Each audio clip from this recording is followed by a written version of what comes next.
সুপ্রিয় দর্শক,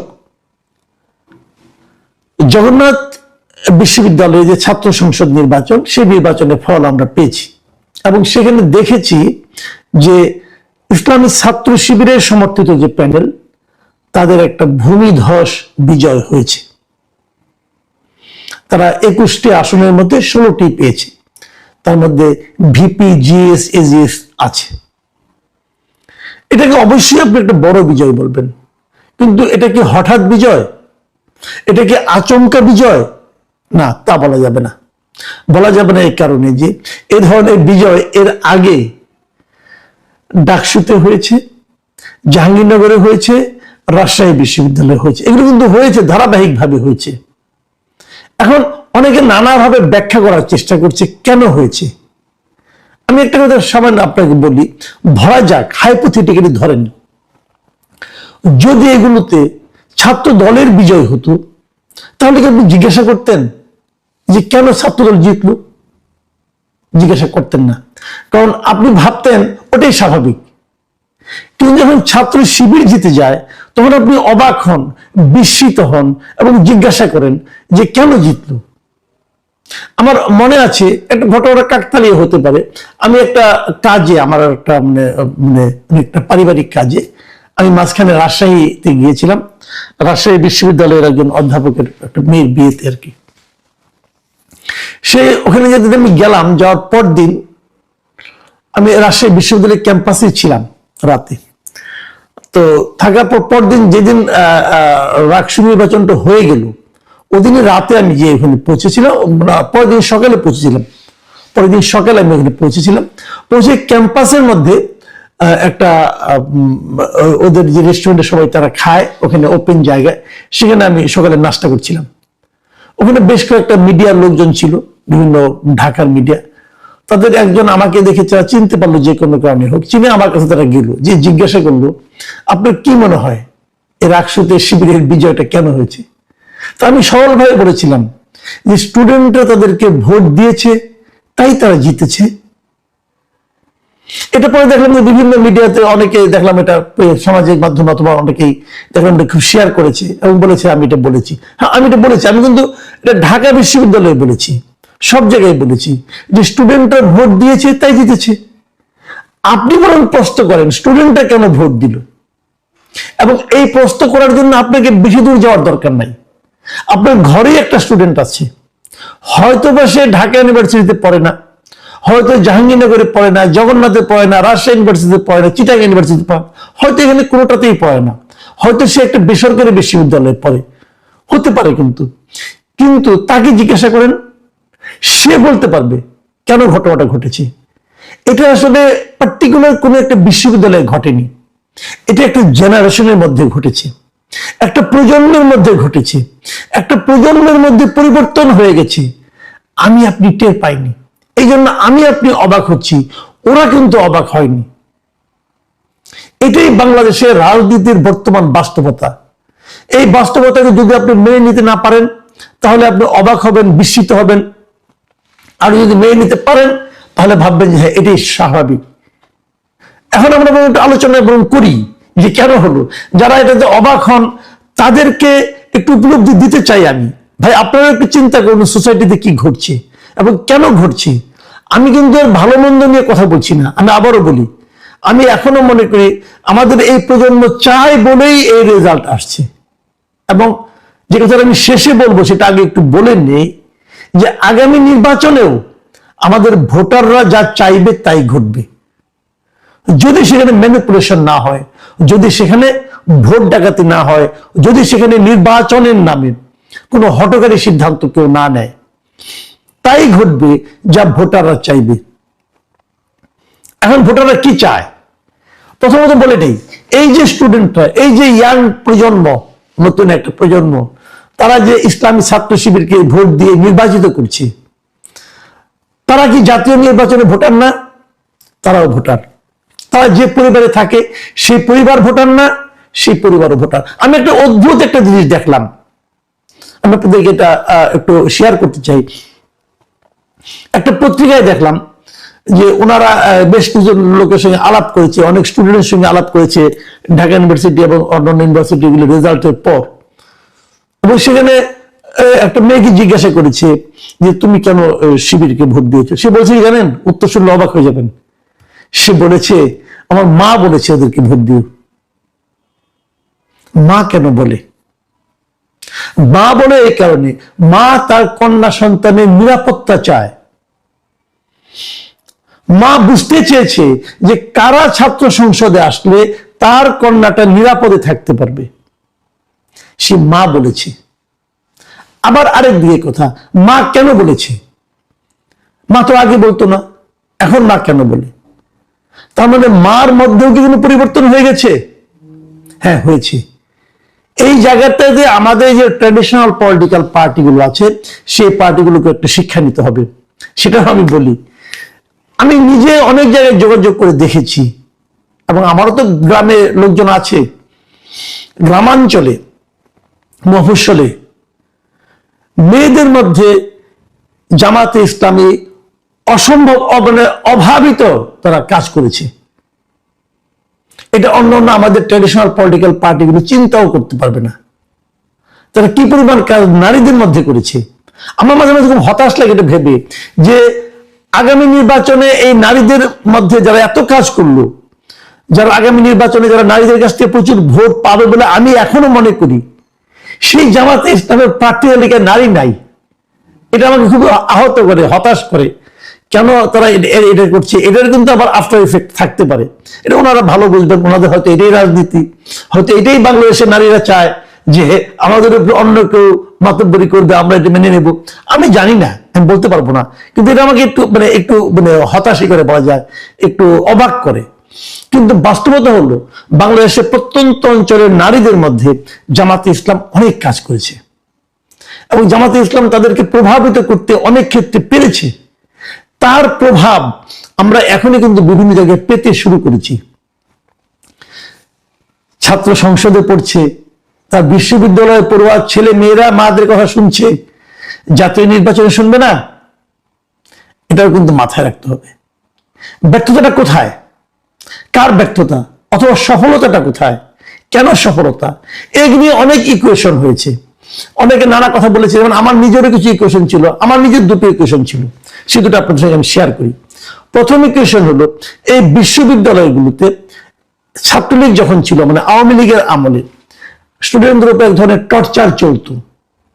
টর্চারটা এরকম, তাদের মিছিলে যেতে হবে, তাদের কথা শুনতে হবে, পরীক্ষা তোমার গোল্লায় যাক, মিছিলে আসো, এরকম অনেক কিছু ছিল, গণরুম ছিল। এটা কারা করতো? আমরা তো বলবো ছাত্রলীগ করতো না, এটাকে ছাত্রলীগ ভাবলে হবে না, এটা আসলে করতো সরকারি দল। যে দলটা সরকারে থাকে তাদের যে ছাত্র সংগঠন, তারা এই কাজগুলি করত। এবং প্রশাসন যেহেতু এই ছাত্র সংগঠনটা সরকারের আনুকূল্যে আছে, অত প্রশাসনও তাদেরকে সমঝে চলতো, তাদেরকে ভয় পেত। এই যে ছাত্র যারা ভোট দিয়েছে, তারা সেই সরকারি ছাত্র সংগঠনকে ভয় পায়। তো যেহেতু এখন একটা আওয়াজ সব দিকে উঠেছে যে হয়তো বিএনপি আগামীতে ক্ষমতায় আসবে, সে কারণে তারা, এই স্টুডেন্টরা বিএনপির ছাত্র সংগঠনকে ছাত্র সংসদে আনতে চায়নি। এটা একটা কারণ হতে পারে। এই কারণটা আমার বিশ্লেষণ, আমি এইভাবে ভাবি, এটা আমি আগেও বলেছি, আবার রিপিট করলাম। যে কারণে তারা বিএনপিকে বাদ দিয়ে আর স্ট্রং যারা আছে তাদের মাঝখান থেকে ছাত্র শিবির সবচেয়ে স্ট্রং, তারা চলে এসেছে। একটা হতে পারে। আরেকটা হতে পারে, এই প্রত্যেকটা ছাত্র সংসদ নির্বাচনে ছাত্রলীগের কিন্তু অনেক ভোট আছে। ছাত্রলীগ আগে অত্যাচার করেছে, টর্চার করেছে, অমানবিক আচরণ করেছে। যারা করেছে তারা তো ছাত্র না, যারা করেছে, যারা করার মাধ্যমে যারা সুবিধা পেয়েছে, সেই সুবিধা ভোগীরা তো ছাত্র। তাদের তো অনেক লেয়ারের কিন্তু স্টুডেন্ট আছে। তো তারা কাকে ভোট দিয়েছে, তারা কাকে এবং কেন দিয়েছে সেটাও বলি। দেখুন, এই ছাত্রলীগ, আওয়ামী লীগ, এটা এমন একটা দল, এদের টাইপটা এমন, এটা হলো একটা বংশানুক্রমিক দল। মানে যারা আজকে ছাত্রলীগ করে, তাদের বাবারা খবর নিয়ে দেখেন, তাদের যারা বাবা, চাচা, মামা আছে, এরা সবাই আওয়ামী লীগ করতো। তাদের যারা ভাই টাই আছে, কাজিন আছে, হয়তো এরা যুবলীগ করে। এরকম ধারাবাহিকতা কিন্তু একটা আছে।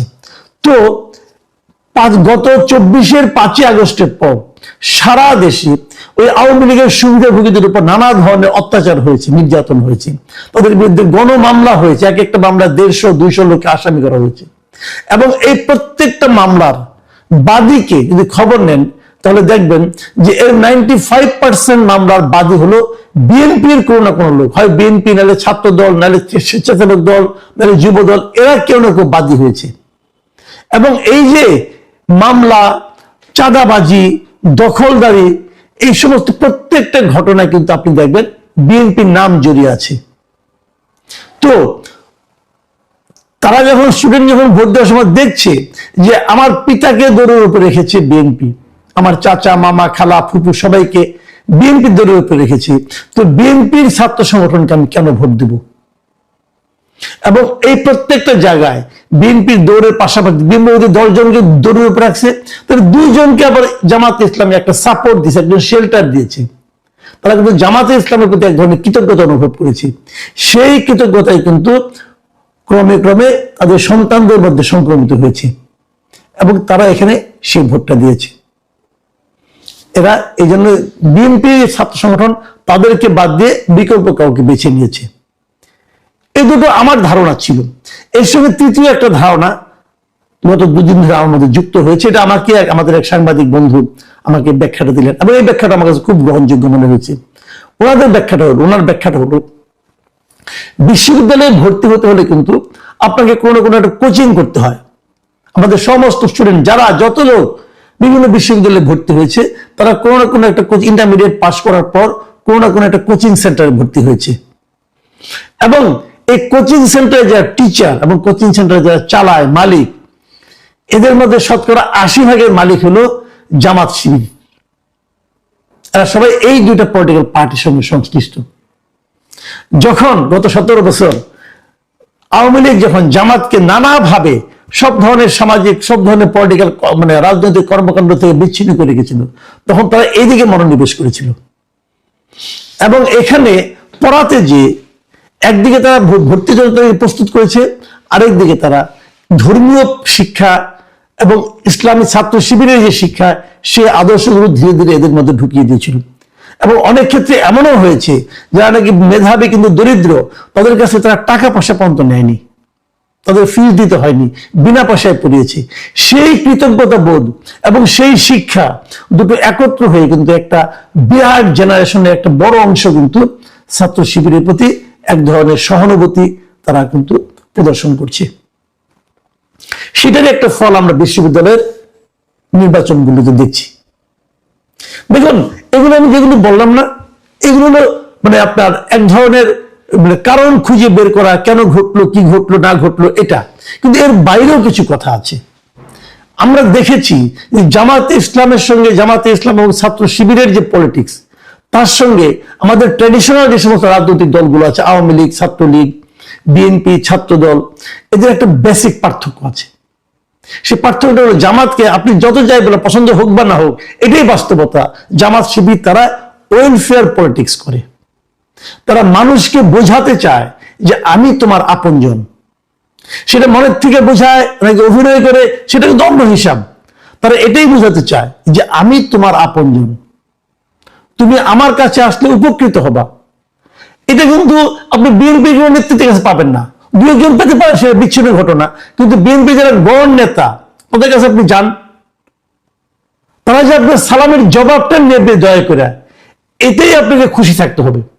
আপনি এটুকু ভেবে খুশি হবেন যে আমি 10 বার সালাম দেওয়ার পর অন্তত 2 বার উনি জবাব নিয়েছেন, উনি জবাব দিয়েছেন, অতএব আপনি মুগ্ধ। এই ধারণা নিয়ে আপনাকে বাস করতে হবে। তো মানুষ আর কতদিন জিন্দাবাদ বলবে? ওয়েলফেয়ার পলিটিক্সটা আসতে হবে। আমি কিন্তু এই জন্য বলেছিলাম যে তারেক রহমান যখন দেশে আসলেন, ওনার মধ্যে কিন্তু সেই ট্র্যাডিশনাল পলিটিশিয়ানের অ্যাটিটিউড আমি দেখিনি, ওনার আচার আচরণে আমি দেখিনি। ওনার আসার কারণে এই যে মানুষের কষ্ট হল, উনি সেদিন দুঃখ প্রকাশ করেছেন।